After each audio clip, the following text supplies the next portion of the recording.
majaribu. Ndugu yangu, wewe unakimbilia wapi? Je, unamkimbilia Mwokozi au wakimbilia kwa wanadamu? Yesu yuko hapa anakusubiri, aliponye changamoto zako. Njia ndefu nyingi atafupisha, karibia na Yesu uwe salama.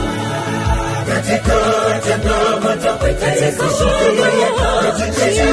pita Yesu, yeye Baba wa wote asubiri kuseme naye atende. Mwite Yesu, changamoto zako zimekwisha. Yeye Baba wa wote asubiri kuseme naye atende.